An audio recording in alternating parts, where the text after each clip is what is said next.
This is John Paul Rye. I'm coming to you from Tokyo, Japan. I got an article here about Meghan Markle's former best friend, and she claimed cold royal strategically shut down marriage. So the more I dig on Meghan Markle, the more I find, well, some negative things. Let's take a look. Meghan Markle's estranged best friend, Ninaki Priddy, shed light on the now Duchess of Sussex divorce to ex-husband Trevor Ingleson, claiming she was cold and calculated in the way she handles relationships. Sounds familiar to me, but I digress. Maybe familiar to you guys too. Meghan Markle and stylist Jessica Mulroney have been friends for years. Ms. Mulroney was heavily involved in planning Meghan's royal wedding to Prince Harry in 2018, and her children were among the flower girls and page boys in the wedding reception. However, it has been widely reported that the Duchess has now cut ties with Miss Mulroney due to a row of social media with black influencer Sasha Exeter. Okay, so if she had her kids at the wedding, that means then they were pretty close. Miss Exeter claims Miss Mulroney had sent a string of abusive messages and threatened to ruin her career after taking offense over one of her posts, in which she had called on people with large social media followings to speak out about Black Lives Matter. The spat led to the cancellation of Miss Mulroney's wedding-themed reality TV show I Do Redo, as well as the loss of her Good Morning America fashion slot. Sources said the Canadian socialite has been met with silence from the Duchess and has been warned that she is unlikely to be readmitted to her inner circle. It would not be the first time Meghan has lost a friend, though. The Duchess is said to have cut Ninaki Priddy out of her life, with whom she has been inseparable since the age of 2. Well, if that's true, that's a really long time.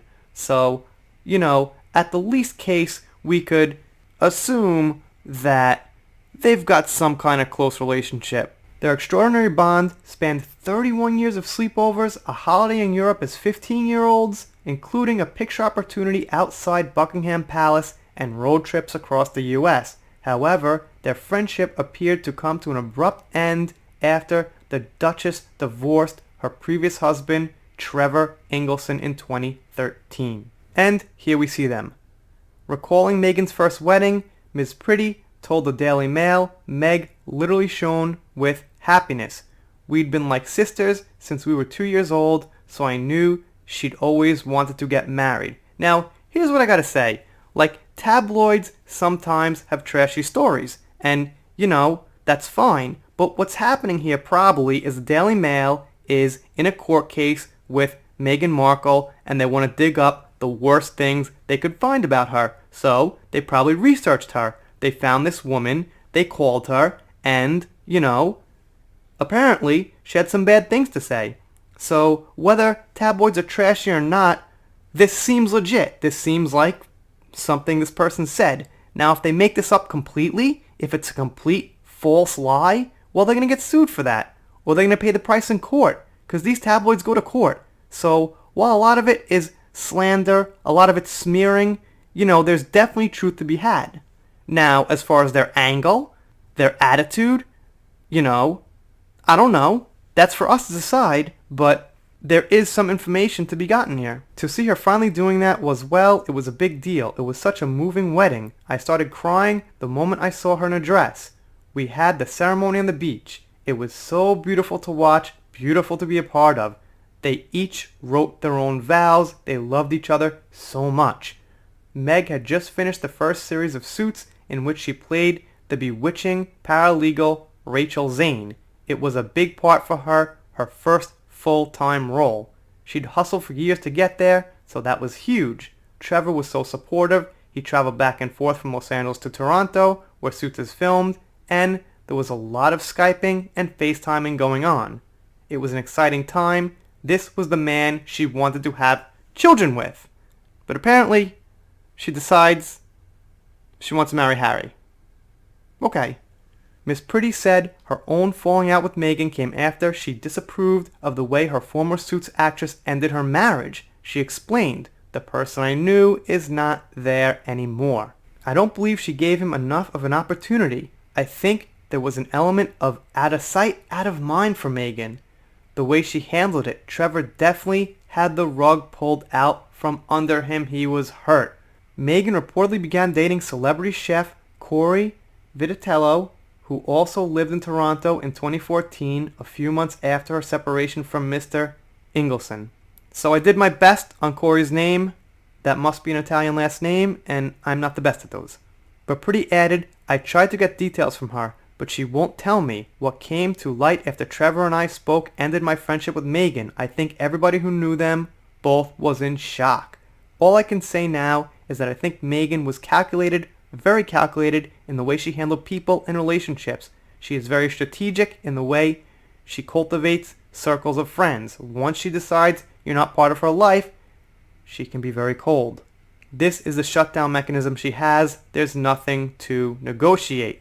So, didn't she split away from the royal family with Harry and move to California? Pretty sure she did. Maybe she decided she didn't want them to be part of her life because she didn't want to follow their rules about social media and whatever else is in place about being a royal.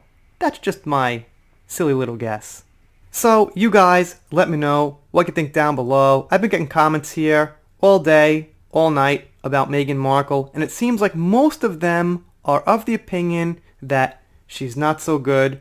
She has some defenders, more defenders than Amber does, but, you know, I think there's always going to be people who defend no matter what evidence comes out, no matter what other people say. They just want to try to defend the people against the negativity, because some people, I guess, just don't like negativity. But, you know, I'm here to try my best to call it as it is, and from what I'm seeing about Meghan Markle, like I said before, where she convinced Harry to go to some Disney event instead of a soldier memorial, that doesn't sound so good. And just the fact that, you know, I looked her up and she's been in some recognizable TV shows and things like that, but nothing really big. And, you know, to break away from the royal family, not give their life a shot, you know, things like that. Go to California, make some woke video about politics. Why? What the fuck's she doing? Why do that? Why not just live a happy life with Harry, have the kid, be a royal, help them, you know, be the best they can be?